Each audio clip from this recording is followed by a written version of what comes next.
Hello there. Today we are going to be looking at the 5 levels of backend and API design, starting with level 1. I'm going to use the example of a to-do list application to showcase the levels. In our server, we're going to store, whenever we run it, we're going to store our data in memory in the form of a JavaScript array, and whenever our server is terminated, we lose the data. But going into the further levels, we're going to discuss how we store how we keep the data persistent and we don't lose it. So now let's come to the APIs at level 1. The first API we're going to look at is get all to dos. So the first thing that we see here is that the path is named like a function. So whenever we send this API, we get this as a response where we just get all the to-do list items here. And the next one is get one to do. We're gonna send in additional information in the form of a query here that's gonna identify which to-do list item we're talking about. And in the response shape, we now only have a single to-do list item. The third one is create a to-do, and it's also named like a function. In this, now we finally send some data in the request body, and that's just the title here. The backend takes care of the ID and completed. This is by default false, and we have a variable in our server that's gonna keep track of that. Gets incremented each time we add a to-do list item. Next we have deleted to do. For this I'm gonna use a post method, not a delete method, and in the request body I'm gonna send the ID of the one that I want to get deleted, and the response is gonna have to do deleted in our response body. We don't have anything to handle for an edge case where the ID is not present in our to-do list so far. So it's a very naive approach. At this level, basically it's the most bare bones functional backend and API. Nothing too fancy here so far. And this is a list of all the things that we still need to do before we have a production ready backend and API system. Now starting with level 2, our backend is basically the same. The main changes come at the API level. So now the main change from level 1 to level 2 is that our API paths are not named like functions. They are more oriented around a resource. So for the get all to dos, we'll have this as the path. And whenever you send a request at that path, at that URL, you're just gonna get all the to-do list items. Then for the get to do, instead of being named like a function, the path is also resource oriented, and we'll feed this as our parameter. The third one is create a to do. It's similar to the level 1. We also have a resource oriented path here. We're gonna serve in the title inside our request body. The response is practically the same, and this is what the API would look like. The major difference here is that now we have a patch method and a new endpoint. New API called updated to do.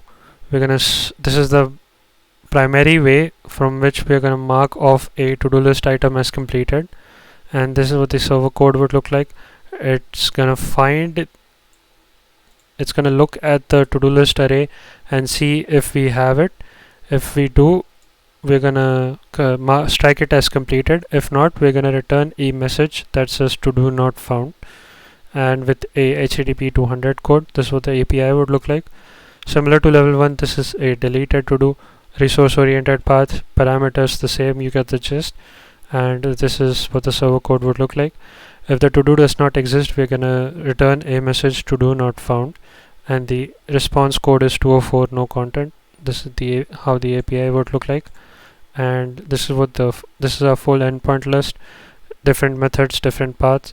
The main striking thing from level 1 is that this is resource oriented. Instead of being named after like functions, it's named after a resource path. So we're gonna feed in another detail here as ID, and that's basically it. Level 2 is more different because it's now the API design is resource oriented. The server is just the same. Nothing much different from level 1 in terms of the backend code. Now coming on to level 3. Now a major change at level 3 is that we now have a database storage for persistent data storage now, and we use SQLite for this. So in our previous levels, we just had our data in the memory whenever our server ran, and when we terminated the server we'd lose the data. So the database offers us persistent storage and prevents data loss, and our endpoints are practically the same. Basically our response is also the same. Our main difference here was that now we have persistent storage. You can go through all these APIs and backend whenever you want to. I'll keep a link in the description to this Notion page. So now at this level the endpoints are basically the same, but now we, instead of using an in-memory array, we now have a database. So the takeaway is that this level adds database pack, persistence, validation, consistent success response, error responses, etc. But it's still not ready to be used for production level backend systems. So far, the previous levels were not that complex, but now at level 4 is where we start to see production level practices inside a server file. Here we are gonna have the API keys we used for authentication. We're gonna have unique request IDs to identify a request and implement idempotency in the future. Then we have a rate limiter. We'll have consistent data and error states here using this. Then we also, as I said, we have authentication, and then this is our database code here. The endpoints are basically the same. Nothing much changes here. It's just that the server now has persistent storage, handles rate limiting, etc., etc. These are the kinds of practices you'll start to see in real-world systems, real-world backend and API design as well. The endpoints are basically the same. We have get all to dos, get one to do, create a to do, then update a to do. This is what we use to mark a to do item as completed. Then we also have delete a to do. So much of it is just the same. And here our response headers are now gonna have these tokens. That's gonna help us implement many things like authentication. Like I said, authentication, the content type, idempotency, and our error format is standard across the board, so that helps any developer or the client to understand what went wrong. And level 4 additions include API key authentication, data access rate limiting, request IDs, security headers, and idempotency. So real world systems have all of these things in them. When we get to this level, that's when we can confidently start saying our application is ready for production. So level 5 is the most interesting design level, because now the REST architecture itself is not enough. To fulfill our demands, we need different architecture. Our API should be able to function with the GraphQL architecture, with webhooks and internal service contracts as well, like gRPC. When speaking about the REST architecture, what we see is that a lot of unnecessary data is being given as a response. But what if you don't need it?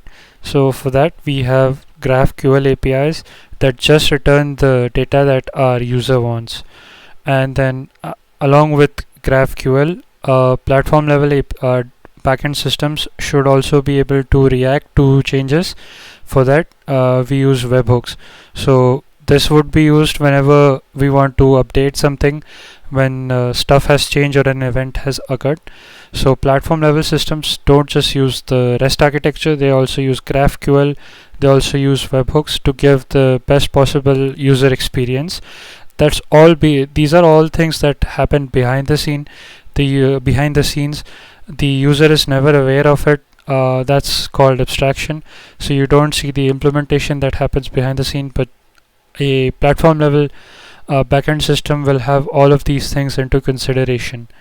And so if we look at the endpoints, it's not just REST, we also have GraphQL and webhooks, and this is the schema I've used. And for whenever we want to implement internal contracts, this is what it would look like. And obviously we have our headers similar to level 4. So level 5 additions would be REST APIs, GraphQL APIs, webhooks, and event publishing. All of these things.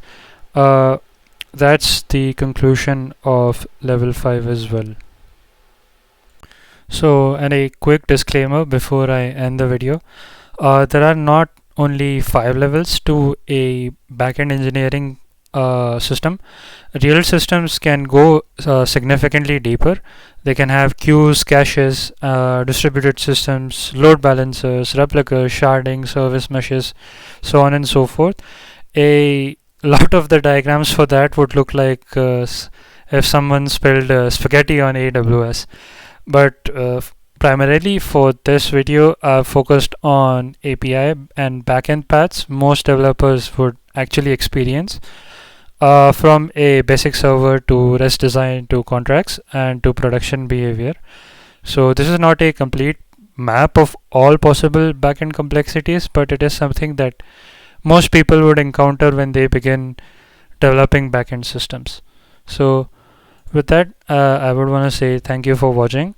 I'm gonna leave a link to this Notion page in the description, as well as links to my LinkedIn, my website, and ways to reach me.